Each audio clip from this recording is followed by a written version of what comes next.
कर दोस्तों, एक बार फिर से स्वागत है आपका देवकुल एकेडमी पे। मैं देव आशा करता हूँ आप सभी स्वस्थ मस्त और ज़बरदस्त होंगे और बेहतर तरीके से अपनी स्टडी कर रहे हो। रोज़ाना की तरह आज हम 30 जून की करंट अफेयर के 10 जो इम्पोर्टेंट प्रश्न होते हैं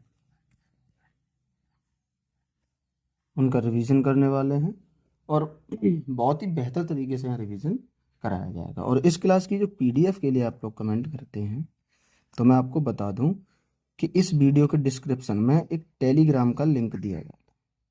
ठीक है, उस लिंक पे क्लिक करके आप इस क्लास का पीडीएफ प्राप्त कर सकते हैं। तो बिना किसी देरी के शुरुआत करते हैं हम आज की क्लास की। आज हम 30 जून का रिवीजन करने वाले हैं। हुरुन ग्लोबल यूनिकॉर्न इंडेक्स 2025 में भारत को कौन सा स्थान मिला है? तो इसमें भारत को तीसरा स्थान मिला है यूनिकॉर्न इंडेक्स 2025 में। स्टार्टअप का जो बड़ा रूप होता है उसे ही हम यूनिकॉर्न कहते हैं, यानी स्टार्टअप का बड़े रूप को हम यूनिकॉर्न कहते हैं। और वर्तमान में जो विश्व में कुल यूनिकॉर्न हैं वो 1523 यूनिकॉर्न हैं, जिसमें यूएसए में 758 हैं और वहीं भारत में तुम्हारे टोटल 64 यूनिकॉर्न है। तो यूएसए में 758 है और ये प्रथम पे है, और भारत में 64 यूनिकॉर्न है। बात करें कि यूनिकॉर्न सिटी किसे कहते हैं, तो सैन फ्रांसिस्को यूएसए, यानी सैन फ्रांसिस्को जो शहर है यूएसए का, उसे यूनिकॉर्न सिटी कहते हैं।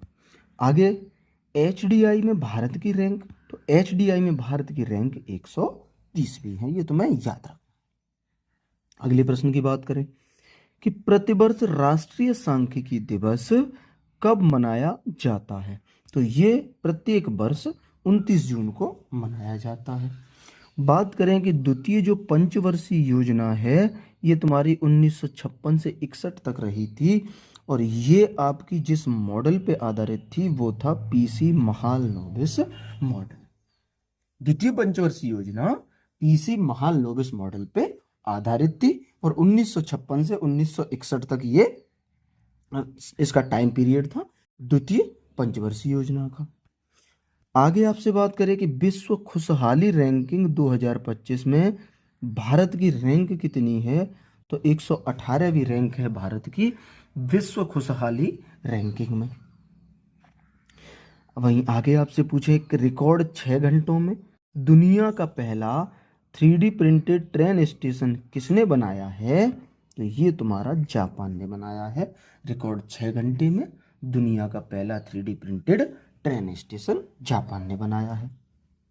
अगले प्रश्न की बात करें, दिल्ली मुंबई एक्सप्रेस वे पर कहाँ भारत के सबसे लंबे एनिमल ओवरपास कॉरिडोर का अनावरण किया गया है? तो ये तुम्हारा रणथंभौर टाइगर रिजर्व में सब दुनिया का जो सबसे बड़ा है या भारत का सबसे लंबा एनिमल ओवरपास कॉरिडोर का अनावरण किया गया है। महत्वपूर्ण प्रश्न है, ये छप सकता है किसी एग्जाम में, तो आप इसको जरूर याद रखें। तो कहाँ किया गया है ये? रणथंभौर टाइगर रिजर्व में। बात करें प्रोजेक्ट टाइगर की, तो प्रोजेक्ट टाइगर आपका 1973 में आया था, या 77 हो गया, इसको एक को काट दो, ठीक है। ये 1973 में 1973 में प्रोजेक्ट टाइगर आया। आगे 58वां जो टाइगर रिजर्व है ये तुम्हारा माधव टाइगर रिजर्व, 58वां टाइगर रिजर्व, और ये मध्य प्रदेश में है। विश्व जल दिवस कब मनाया जाता है? ये 22 मार्च को विश्व जल दिवस मनाया जाता है। आगे बात करें कि केंद्र सरकार ने फ्रांस से नौसेना के लिए कितने राफेल एमजेट खरीदने की मंजूरी दी है? तो ये केंद्र सरकार ने कुल 26 राफेल एमजेट खरीदने की मंजूरी दी है। और किससे खरीदेंगे? तो ये फ्रांस से खरीदे जाएंगे। अगले की बात करें, कोलंबो डॉकयार्ड में 52.96 मिलियन अमेरिकी डॉलर में नियंत्रक हिस्सेदार, एक सेकंड, नियंत्रक हिस्सेदारी हासिल करने की घोषणा किसने की है? तो ये घोषणा की है मचगांव डॉक शिप बिल्डर्स ने। किसने की है? मचगांव शिप बिल्डर्स या मचगांव डॉक शिप बिल्डर्स ने। ठीक है, आगे आपसे बात करें कि सांकेतिक भाषा में कार्यवाही प्रसारित करने वाली देश की पहली विधानसभा कौन सी है? तो ये तुम्हारी पंजाब विधानसभा है, जो सांकेतिक भाषा में कार्यवाही प्रसारित करने वाली देश की पहली विधानसभा बनी है। अपने राज्य के लिए पहला ज्ञानपीठ पुरस्कार विजेता तो ये बने हैं विनोद कुमार शुक्ल, और ये छत्तीसगढ़ के निवासी हैं। विनोद कुमार शुक्ल को ज्ञानपीठ पुरस्कार दिया गया। आगे, सुप्रीम कोर्ट ने राज्य विधेयकों पर राष्ट्रपति द्वारा निर्णय लेने के लिए कितनी समय सीमा निर्धारित की है? तो ये सुप्रीम कोर्ट ने 3 माह की समय सीमा निर्धारित की। यहां तक क्लियर? अगले प्रश्न की बात करें कि भारतीय दल ने किस देश में आयोजित अंडर 23 और अंडर 17 एशियाई कुश्ती चैंपियनशिप 2025 में कुल 35 पदक जीते हैं? तो ये वियतनाम में आयोजन हो रहा है इसका, जिसमें भारत ने कुल 35 पदक जीत। क्लियर? आगे बात करें कि भारत ने पदक जीते, तो भारत ने इसमें कुल 35 पदक जीते हैं, जिसमें से 18 गोल्ड जीते हैं, 10 सिल्वर और 7 ब्रॉन्ज इसमें भारत ने जीते। आगे, पुंथाडु प्राबू महोत्सव, तो ये तुम्हारा तमिलनाडु में है। फिर वहीं आपसे बात करें कि जम्मू कश्मीर और लद्दाख हाई कोर्ट का मुख्य न्यायाधीश किसे नियुक्त किया गया है? तो ये तुम्हारे जस्टिस अरुणपल्ली को जम्मू कश्मीर और लद्दाख हाई कोर्ट का मुख्य न्यायाधीश नियुक्त किया है। टाइगर क्लॉ अभ्यास की बात करें तो ये इंडिया और यूएसए के बीच में आयोजित होता है टाइगर क्लॉ अभ्यास। भारतीय सेना ने ऑपरेशन बेहाली कहां प्रारंभ किया है? तो ये जम्मू कश्मीर में भारतीय सेना ने ऑपरेशन बेहाली प्रारंभ किया है, और इसका जो टारगेट है वो तुम्हारा है जैसे मोहम्मद, जो पाकिस्तानी आतंकी संगठन है, उसका खात्मा करना इसका लक्ष्य रखा गया है। वहीं आपसे पूछे ईरान में फंसे भारतीय निकालने के लिए ऑपरेशन सिंधु चलाया था भारतीय सेना ने, जो आर्मेनिया के थ्रू ईरान से फंसे भारतीयों को निकाला गया था। आगे बात करें चर्चा में रही भारत की पहली कुकरेल नाइट सफारी का संबंध, ये लखनऊ में स्थापित हुई है भारत की पहली कुकरेल नाइट सफारी। सिग्मो महोत्सव, ये गोवा में हर वर्ष आयोजित किया जाता है सिग्मो महोत्सव। बात करें WPL 2025 का विजेता कौन बना? तो इसका विजेता बना है मुंबई इंडियंस, और इसका जो उप विजेता है वो दिल्ली बना है। दिल्ली की किस्मत ऐसी है कि WPL के 3 सीजन हुए हैं और तीनों में दिल्ली फाइनल में पहुंची है और फाइनल में हारी है।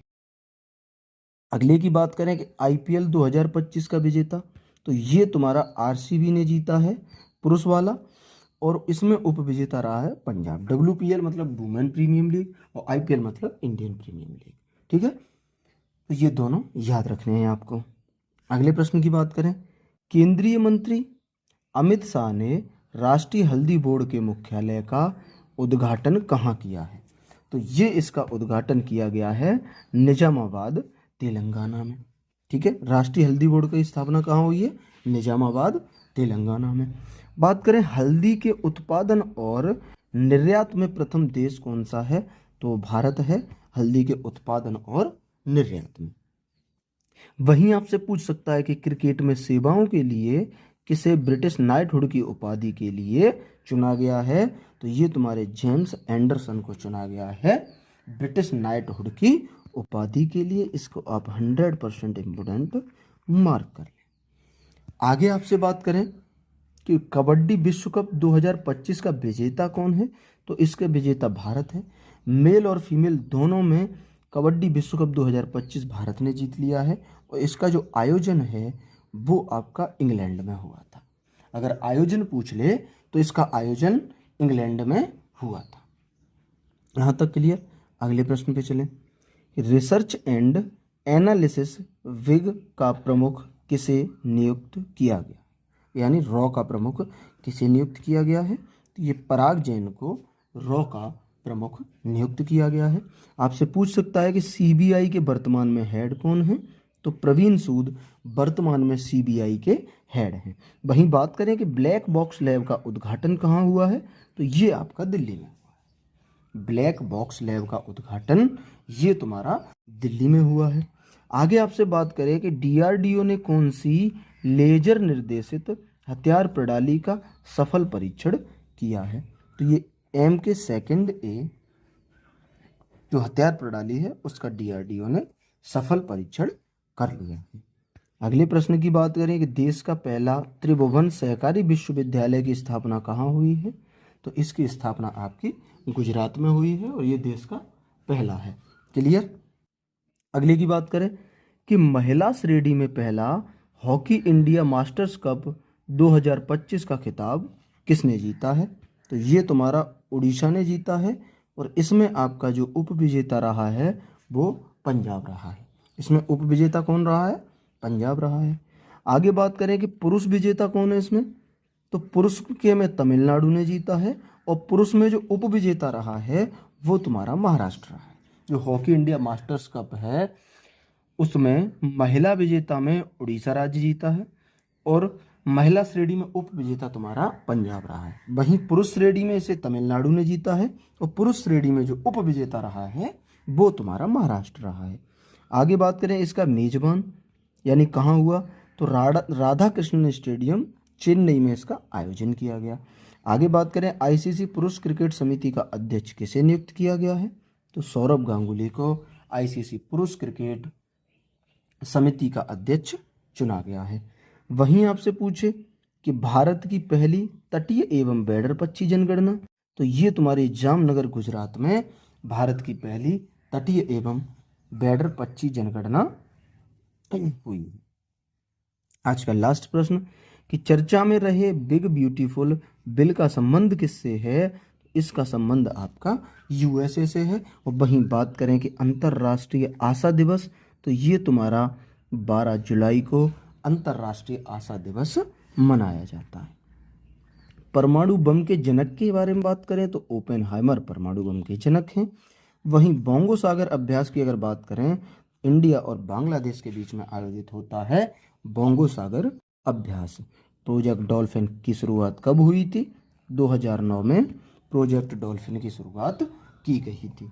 वहीं आपसे पूछे कि सूर्य किरण अभ्यास, तो सूर्य किरण अभ्यास आपका इंडिया और नेपाल के बीच में आयोजित होने वाला अभ्यास है सूर्य किरण अभ्यास।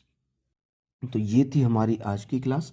आशा करता हूँ आपको कंटेंट में बेहतर तरीके से कर पाया है और रिवीजन आपका बहुत अच्छे से कराने की कोशिश की है। वहीं आपको बस एक छोटी सी रिक्वेस्ट करूँगा कि अगर आप चैनल पर नए हैं तो प्लीज़ इस चैनल को सब्सक्राइब जरूर करें ताकि आगे आने वाली वीडियोस आपको सबसे पहले मिल सकें। और ऐसे ही मैं आपको जीएस का भी रिवीजन शुरू कराने वाला हूँ। आज एक क्लास डालूंगा पॉलिटी और ज्योग्राफी की, तो आप बताना कि उसे कंटिन्यू रखा जाए या नहीं। आप लोग उस पर भी अपना प्यार जरूर देना। और प्लीज़ एक रिक्वेस्ट है कि आप लोग देखते तो बहुत हो, 400 से 500 की संख्या में वीडियोस पे व्यू जाते हैं, लेकिन बात अगर लाइक की आए तो वही 20 से 30 के बीच में ही रह जाते हैं। तो प्लीज़ एक लाइक ज़रूर कर कीजिए। आपका एक लाइक बहुत मोटिवेशन देता है, तो आप लाइक ज़रूर करें प्लीज़। तो इसी के साथ मिलेंगे अगली क्लास में, तब तक के लिए नमस्ते, नमस्कार, जय हिंद, वंदे मातरम।